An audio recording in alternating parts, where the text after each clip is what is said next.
भारतीय संविधान में किस अनुच्छेद के अंतर्गत मौलिक अधिकार प्रदान किए गए हैं? तो अनुच्छेद 12 से 35।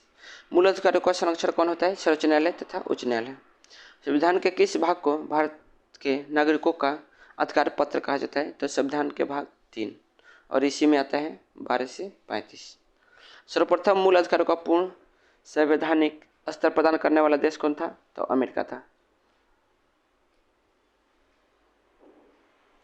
भारतीय संविधान के अनुच्छेद 13 का मुख्य उद्देश्य किसके संदर्भ में संविधान की सर्वोच्च सुनिश्चितता करना है? तो वह है मौलिक अधिकारों के। अनुच्छेद 12 के द्वारा परिभाषित राज्य शब्द का प्रयोजन किस भाग के लिए है? तो संविधान के भाग 3 के लिए। संविधान में समानता के अधिकार का उल्लेख करने वाले अनुच्छेदों की कुल संख्या कितनी थी? तो 5 थे। कुल अनुच्छेद 5 थे और उसमें कौन थे? अनुच्छेद 17 से 18। यहाँ तो 17 नहीं होना चाहिए, 14 होना चाहिए, 14 से 18। ठीक है, तो आगे चलते हैं। गैर नागरिकों को प्रदत्त मौलिक अधिकारों से संबंधित अनुच्छेदों की कुल संख्या कितनी है? तो जो गैर नागरिकों को भी प्रदान होता है वो मौलिक अधिकार कौन है? तो 14 है, 20 है, 21 है, 23 है, 24, 25, 26, 28। यह इंडिया के लोगों के साथ साथ विदेशी के या लोगों के या गैर नागरिकों को भी यह अधिकार प्राप्त होता है। 6 से 14 वर्ष की आयु के बीच के सभी बच्चों को शिक्षा का अधिकार मूल अधिकार में है। ठीक है, और कौन? अनुच्छेद 21 के क में है। वह अनुच्छेद जिन्हें साथ मिलाकर पढ़ने से प्रस्तावना में प्रयुक्त समाजवाद शब्द से समान कार्य के लिए समान वेतन का मौलिक अधिकार परिभाषित करने के उच्चतम न्यायालय को शक्ति प्राप्त हुई है, वो कौन से? अनुच्छेद 14 एवं 16 में। कौन कौन से सिद्धांत अनुच्छेद 13 से संबंधित है? तो आच्छादन का सिद्धांत और पृथक्करणीयता का सिद्धांत तथा अधित्याग का सिद्धांत। भारतीय संविधान का वह अनुच्छेद जिसके द्वारा विधायन सत्ता पर पूर्ण नियंत्रण लगाया गया है वह है अनुच्छेद 14। अनुच्छेद 12 के अनुसार राज्य शब्द के तहत क्या क्या सम्मिलित है? तो भारत सरकार तथा संसद, राज्य सरकार और विधानमंडल, सभी स्थानीय प्राधिकरण तथा अन्य प्राधिकरण। भारत में नागरिकों के मौलिक अधिकारों में संशोधन कौन कर सकता है? तो संसद। और किस अनुच्छेद के अंतर्गत? 368 के अंतर्गत। किस वाद ने संसद को मौलिक अधिकारों में संशोधन करने का अधिकार दिया? तो वो केशवानंद भारती के वाद में था, 1973 में हुआ था। ठीक है, भारत का संविधान स्पष्ट प्रेस, ये प्रेम नहीं बल्कि प्रेस की आज़ादी की व्यवस्था नहीं करता है, किंतु आज़ादी निहित है। मतलब प्रेस की आज़ादी मतलब प्रेस शब्द नहीं है हमारे संविधान में, प्रेस शब्द का कोई चर्चा नहीं किया गया है, लेकिन इसकी आज़ादी के बारे में बात करता है वह है अनुच्छेद 19 का 1 और सब क्लॉज का।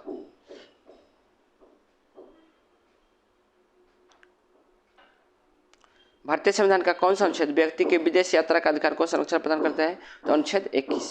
संविधान का अनुच्छेद 26 में धार्मिक कार्यों के प्रबंधन की स्वतंत्रता पर क्या प्रतिबंध लगाया गया है?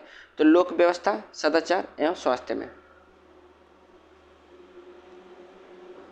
अनुसूचित जाति एवं अनुसूचित जनजाति को किस अनुच्छेद के अंतर्गत मौलिक सामाजिक, अर्थ, राजनीतिक तथा सांस्कृतिक अधिकार दिया गया है? तो अनुच्छेद 17 के तहत। मद्रास राज्य बनाम चंपाकम दोराया राजन 1951 के मुकदमे में भारतीय सर्वोच्च न्यायालय के निर्णय के परिणाम स्वरूप किस मौलिक अधिकार को संशोधित किया गया था? तो भेदभाव के विरुद्ध अधिकार, अनुच्छेद 15 के 4 में। संविधान के लागू होने के ठीक पूर्व भारत में प्रवृत्त विधियां उस मात्रा तक शून्य होगी जिस मात्रा तक वे भाग 3 उपबंधों से असंगत है। उक्त उपबंध किस अनुच्छेद में किया गया है? तो अनुच्छेद 13 के 1 में किया गया है। ठीक है, न्यायालयों को न्यायिक पुनर्विलोकन की शक्ति प्रदान करने वाला अनुच्छेद कौन सा है? तो अनुच्छेद 13। न्यायिक पुनर्विलोकन की शक्ति किन न्यायालयों को प्राप्त है? तो उच्चतम न्यायालय तथा उच्च न्यायालय यानी सुप्रीम कोर्ट और हाई कोर्ट को। न्यायिक पुनर्विलोकन का कार्य न्यायिक न्यायालयों की किस अधिकारिता के तहत आता है? तो है साधारण अधिकारिता। संविधान के किस अनुच्छेद में राज्य को महिलाओं तथा बच्चों के लिए विशेष उपबंध बनाने की शक्ति दी गई है? तो अनुच्छेद 15 के 3 में।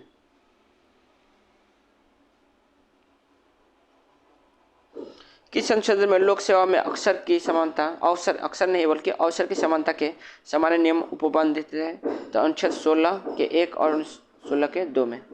किस वाद में उच्चतम न्यायालय ने कहा कि पिछड़ेपन के निर्धारण के लिए जाति सुसंगत और इसे प्रमुख आधार बनाया जा सकता है? तो इंदिरा साहनी बनाम भारतीय संघ 1993 में।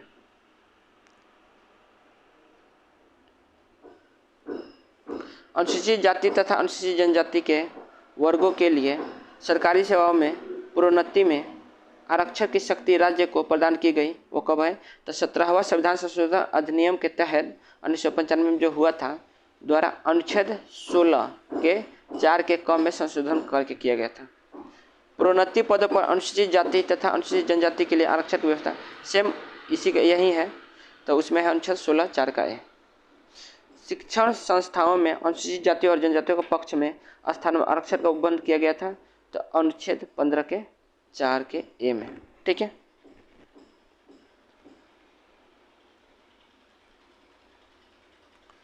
कार्योत्तर विधियों से संरक्षण प्रदान करने वाला संवैधानिक अनुच्छेद है, तो अनुच्छेद 20 के 1। दोहरे दंड से संरक्षण प्रदान किया गया है, तो अनुच्छेद 20 के 2 में। किस अनुच्छेद में राज्य लोक सेवाओं में विभिन्न श्रेणियां सृजित करने का अधिकार प्रदान किया गया है? तो अनुच्छेद 16 में। पिछड़े वर्गों के लिए आयोग स्थापित करने की शक्ति किसे प्राप्त है? तो राष्ट्रपति को। सेवा के अधिकार की अवधारणा किस देश से प्रारंभ हुई? तो ग्रेट ब्रिटेन से। संविधान के भाग 3 के उपबंधों से असंगत सभी संविधान पूर्व तथा संविधानोत्तर विधियों को उच्चतम न्यायालय किस शक्ति के तहत असंवैधानिक घोषित कर सकता है? तो न्यायिक पुनर्विलोकन की शक्ति से। किस वाद में सर्वोच्च न्यायालय ने आच्छादन का सिद्धांत प्रतिपादित किया था? आच्छादन का सिद्धांत तो यह था भिखाजी बनाम मध्य प्रदेश राज्य के। क्या कोई व्यक्ति संविधान प्रदत्त मूल अधिकारों को स्वेच्छा से त्याग सकता है? नहीं। संविधान का उद्देशिका में निहित समता का आदर्श किस अनुच्छेद में निहित है? तो अनुच्छेद 14 में। अनुच्छेद 14 में निहित विधि के शासन को किस वाद के संविधान का आधारभूत ढांचा घोषित किए गए? तो मिनर्वा मिल्स बनाम भारत संघ 1980। विधि के शासन, यह पूछता है कि विधि के शासन को किस वाद संविधान का आधारभूत ढांचा घोषित किए गए? तो इसमें है। भारत राज्य क्षेत्र में किस व्यक्ति के समता से अथवा विधियों के समान संरक्षण से राज्य द्वारा वंचित नहीं किया जाएगा? संविधान के किस अनुच्छेद में उक्त उपबंध का किया गया है? तो अनुच्छेद 14 में। देखिए समानता का अधिकतर 14 में ही आ जाता है। अनुच्छेद 14 में विधियों का समान संरक्षण वाक्यांश किस देश के संविधान से लिया गया है? तो अमेरिका से। ठीक है, मतलब विधियों का समान संरक्षण यह कहाँ से लिया गया है? अमेरिका से। जबकि विधि के समक्ष समता यह लिया गया है ब्रिटिश से। ओके। विधि के समान संरक्षण वाक्यांश का क्या तात्पर्य है? विधि के समान संरक्षण या अमेरिका से, तो इसका अर्थ है समान परिस्थिति वाले प्रत्येक व्यक्ति के साथ समान व्यवहार करना। ठीक है। भारत में रहने वाले विदेशी नागरिक दावा नहीं कर सकता क्या? तो व्यापार एवं व्यवसाय की स्वतंत्रता के अधिकार का। डॉक्टर जेनकिस के अनुसार विधि के समक्ष समता का क्या अर्थ है? देखिए विधि के यहाँ था विधि के समान संरक्षण, यह था अमेरिका से, और विधि के समक्ष समता यह है ब्रिटेन से। और इसका अर्थ क्या है? तो समान परिस्थिति वाले व्यक्तियों के बीच विधि समान होनी चाहिए तथा समान रूप से लागू की जानी चाहिए। ओके।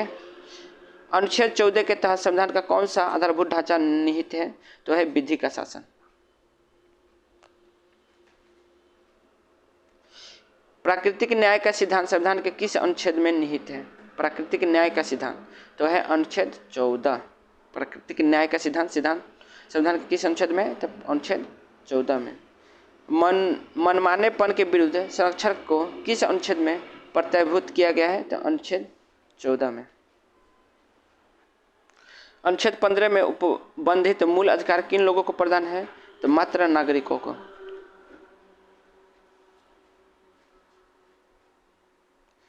अनुच्छेद 15 के प्रथम खंड में क्या उपबंधित किया गया है? तो राज्य केवल धर्म, मूलवंश, जाति, लिंग, जन्मस्थान या इनमें से किसी आधार पर नागरिकों के विरुद्ध कोई विभेद नहीं करेगा। वो किस में है? अनुच्छेद 15। और इसमें एक मूवी भी बनी है आर्टिकल 15।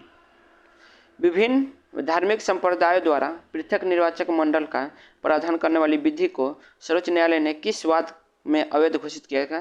तो नैन सुख बनाम उत्तर प्रदेश राज्य में। संविधान के किस अनुच्छेद में लोक स्थानों में नागरिकों को निर्बाध समागम तथा उपयोग का उपबंध किया गया है? तो अनुच्छेद 15 के 2 में।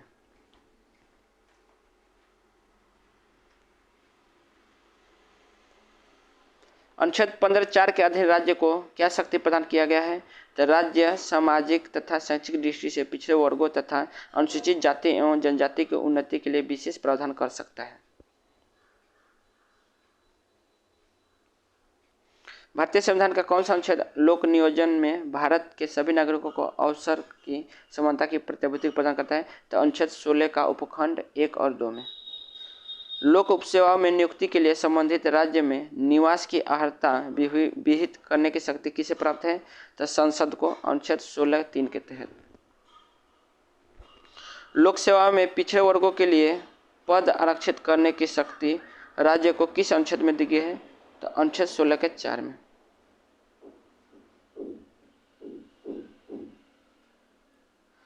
सर्वोच्च न्यायालय ने किस वाद में आरक्षण की अधिकतम सीमा 50% निर्धारित की गई थी? तो बालाजी बनाम मैसूर राज्य। बालाजी बनाम मैसूर राज्य में सबसे ज्यादा आरक्षण दिया गया था। संसद ने अस्पृश्यता अपराध अधिनियम 1955 किन अनुच्छेदों में निहित शक्ति के प्रयोग द्वारा बनाया गया था? तो आपको पता है कि अस्पृश्यता या अनुच्छेद 17 का है तथा अनुच्छेद 35 में निहित शक्ति का प्रयोग द्वारा। ठीक है। 103वां संविधान संशोधन 2019 द्वारा संविधान में कौन से 2 अनुच्छेद जोड़े गए थे? तो अनुच्छेद 15 और 16 का सब क्लॉज 6 जोड़ा गया था।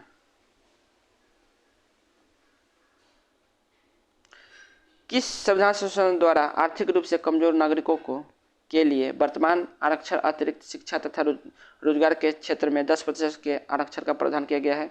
तो है 103 संविधान संशोधन द्वारा।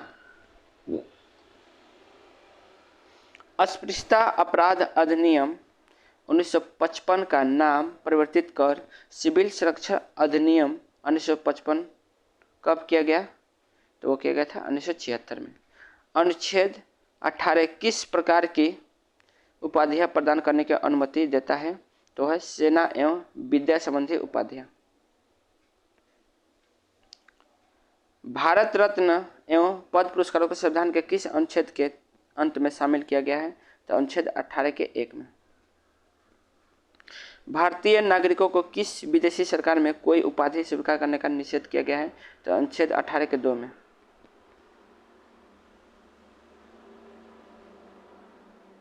राज्य के अधीन किसी पद पर आसीन किसी व्यक्ति द्वारा किसी विदेशी राज्य से कोई उपहार अथवा पद स्वीकार करने के लिए किसकी अनुमति की आवश्यकता होती है? तो राष्ट्रपति के, अनुच्छेद 18 के 4 के तहत। भारतीय नागरिकों को वाक एवं अभिव्यक्ति की स्वतंत्रता किस अनुच्छेद के अधीन प्रतिबद्ध की गई है? तो वह है अनुच्छेद 19 का 1। अभिव्यक्ति शब्द के तहत सम्मिलित है विचार व्यक्त करने के सभी माध्यम यथा शब्द, लेख, मुद्रण चिन्ह आदि। अनुच्छेद 358 राष्ट्रीय आपात के लागू होने पर किस अनुच्छेद द्वारा प्रदत्त मौलिक अधिकारों के निलंबन का उपबंध किया गया है? तो अनुच्छेद 19। अनुच्छेद 15 के 5 को संविधान में किस संविधान संशोधन द्वारा जोड़ा गया है? तो 93 संविधान संशोधन अधिनियम 2005 के द्वारा। क्या आप मुझे एक भी स्वतंत्र देश दिखा सकते हैं जहां पृथक मताधिकार हो? अंग्रेज जा चुके हैं परंतु वे शरारत छोड़ गए हैं। यह किसने कहा था? तो सरदार वल्लभ भाई पटेल संविधान सभा में कहे थे। किस संविधान संशोधन द्वारा शिक्षा के अधिकार को मूल अधिकार का दर्जा प्रदान किया गया है? तो 86वें संविधान संशोधन अधिनियम 2002 के द्वारा। यही था शिक्षा का अधिकार। नागरिकों को शांतिपूर्वक तथा निरायुध सम्मेलन का अधिकार किस अनुच्छेद द्वारा प्रस्तावित किया गया है? तो अनुच्छेद 19 के 1 के ख में। किस वाद में कहा गया कि वाक एवं अभिव्यक्ति की स्वतंत्रता के अंतर्गत राष्ट्रीय ध्वज फहराने के अधिकार एक मूल अधिकार है? तो यह था भारत संघ बनाम नवीन जिंदल के वाद में। किस वाद में महिलाओं को घरेलू हिंसा से संरक्षण अधिनियम 2005 को संवैधानिक घोषित किया गया? तो डी पालराज बनाम भारत संघ के वाद में, डी पालराज बनाम भारत संघ के वाद में। नागरिकों को संपूर्ण भारत में अबाध संचरण का अधिकार किस अनुच्छेद द्वारा प्रदान किया गया है? तो अनुच्छेद 1 के घ में। ठीक है। नागरिकों के अबाध संरक्षण के अधिकार पर निर्बंध किन आधारों पर लगाए जा सकते हैं? तो साधारण जनता के हित में तथा किसी अनुसूचित जनजाति के हितों के संरक्षण के लिए अनुच्छेद 5 के तहत। उच्चतम न्यायालय ने 10 जनवरी 2020 को दिए गए अपने निर्णय में किस अनुसूची के तहत घोषित किया कि इंटरनेट के माध्यम से अभिव्यक्ति एवं व्यावसायिक गतिविधियों के संचालन की स्वतंत्रता संवैधानिक संरक्षण प्राप्त है? तो अनुच्छेद 1 के क के तथा अनुच्छेद 1 के 6 के अंतर्गत। निवारक निरोध की अधिकतम अवधि कितनी होती है? तो 3 माह की।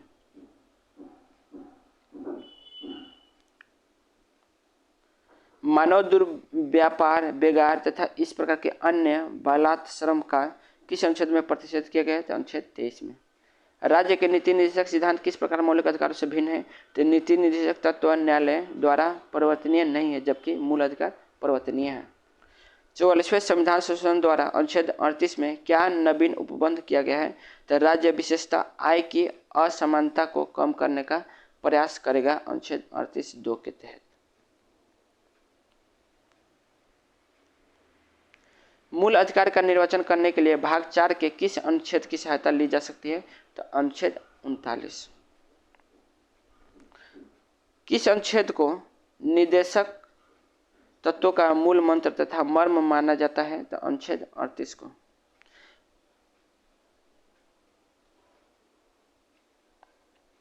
किसी भी विधि को निर्देशक तत्वों से असंगत होने के कारण अधिकारित घोषित नहीं किया जा सकता है। यह अभिनिर्धारण किस वाद में प्रदान किया गया है?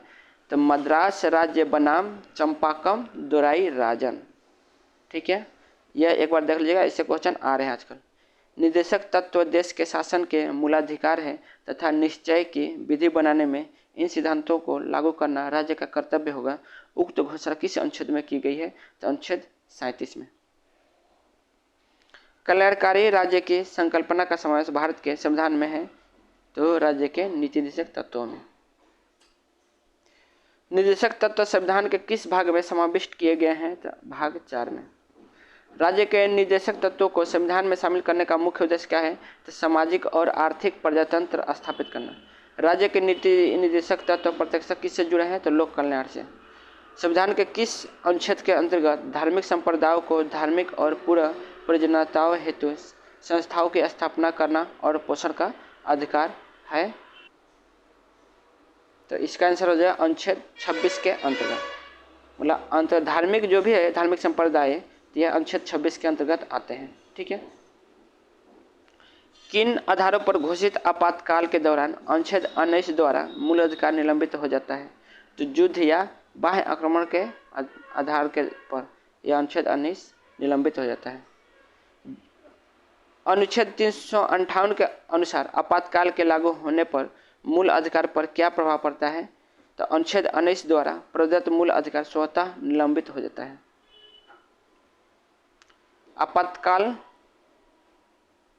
आपातकाल लागू होने पर मूल अधिकारों पर पड़ने वाला प्रभाव संविधान के किस अनुच्छेद के तहत दिया गया है? तो 358 और 359 के तहत। वाक एवं अभिव्यक्ति की स्वतंत्रता पर विदेशी राज्यों के साथ मैत्रीपूर्ण संबंधों के आधार पर निर्बंधन का आधार संविधान में कब सम्मिलित किया गया है? तो 1951 में। प्रथम संविधान संशोधन अधिनियम 1951 के तहत। अंतःकरण की तथा धर्म के अबाध रूप से मानने, आचरण तथा प्रचार करने की स्वतंत्रता किस अनुच्छेद द्वारा दी गई है? तो अनुच्छेद 25 में। ठीक है, मतलब धर्म के प्रचार कर सकते हैं, अनुच्छेद 25 में यह दिया गया है। कौन एक रिट न्यायालय में कार्यवाही लंबित होने की दशा जारी हो जाती है? तो प्रतिषेध। जब सर्वोच्च न्यायालय किसी व्यक्ति अथवा संस्था को उसके दायित्व के निर्वहन हेतु लेख जारी करता है तो उसे कहते हैं परमादेश। भारतीय संविधान का कौन सा अनुच्छेद अल्पसंख्यकों को अपनी मनपसंद शिक्षण संस्थाओं को स्थापित एवं संचालित करने का अधिकार से संरक्षण प्रदान करता है। तो अनुच्छेद 30। भारतीय संविधान में न्यायिक पुनर्विलोकन का आधार है विधि द्वारा स्थापित प्रक्रिया। एक उच्च अधिकार प्राप्त न्यायालय द्वारा उत्प्रेषण रिट जारी की जाती है एक अधीनस्थ न्यायालय को, जिसमें वह समीक्षा हेतु मामले विशेष की कार्यवाही का अभिलेख उन्हें हस्तांतरित कर दें। कौन सी एक याचिका अधीनस्थ न्यायालयों की कार्यपद्धति का परीक्षण करती है? तो उत्प्रेषण। देखिए यहाँ पे हमने थोड़ा हार्ड क्वेश्चन भी लिया है, तो क्योंकि आजकल क्वेश्चन भी थोड़ा हार्ड बन जा रहे हैं, तो इसलिए मेरा मानना है कि हम कुछ ऐसे पढ़ के जाएं ताकि थोड़ा हार्ड क्वेश्चन भी आए तो हमें उसे सॉल्व करने में कोई दिक्कत ना हो। तो चलिए आज केवल 100 क्वेश्चन ही करेंगे, तो बस इतना। Thank you.